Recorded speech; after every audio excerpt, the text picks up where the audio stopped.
जिंदा बच सकें।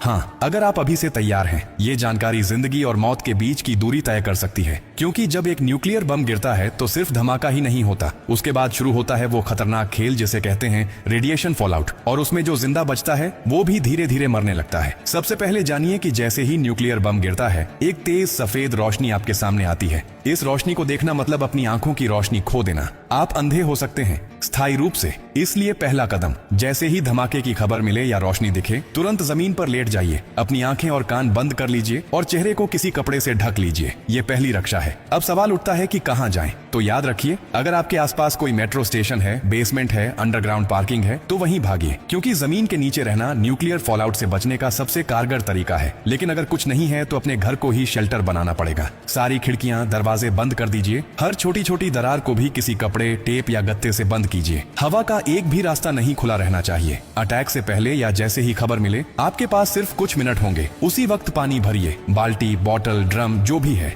याद रखिए, अटैक के बाद पानी में रेडिएशन मिल सकता है। नल से पानी बिल्कुल मत पीजिए, इसीलिए पहले से स्टोर किया हुआ पानी ही जिंदगी बचाएगा। खाने के लिए ड्राई फूड रखें, बिस्किट, ड्राई फ्रूट्स, पैकेज्ड खाना जो बिना पकाए खाया जा सके। अगर गलती से आप बाहर थे और रेडिएशन में एक्सपोज हो गए तो जैसे ही अंदर आए, कपड़े उतारिए, उन्हें एक पॉलीथिन में बंद कर दीजिए और खुद को साबुन और स्टोर किए हुए पानी से अच्छे से धोइए। याद रहे, नल का पानी नहीं, सिर्फ स्टोर किया हुआ पानी इस्तेमाल करना है। न्यूक्लियर ब्लास्ट के बाद सबसे खतरनाक समय होता है पहला 24 घंटा। इस दौरान बाहर जाना मतलब मौत को बुलावा देना, इसीलिए 24 घंटे अपने शेल्टर से बाहर बिल्कुल मत निकलिए। अगर सरकार की तरफ से संपर्क हो जाए तो निर्देशों का पालन कीजिए, लेकिन अगर कोई सूचना नहीं मिले तो कम से कम 72 घंटे तक बाहर मत निकलिए। 3 दिन, सिर्फ 3 दिन अगर आपने सही तरीके से बिता लिए तो जान बच सकती है। और हाँ, टेक्नोलॉजी की भी तैयारी कर लीजिए। न्यूक्लियर अटैक के बाद एक इलेक्ट्रोमैग्नेटिक पल्स EMP उठती है, जो आपके मोबाइल, लैपटॉप, इलेक्ट्रॉनिक चीजें सब खराब कर सकती है। इसलिए एक पुराना एंड्रॉइड फोन, एक पावर बैंक और एक वॉकी टॉकी को एल्यूमिनियम फॉइल में लपेटकर किसी स्टील बॉक्स में रखें।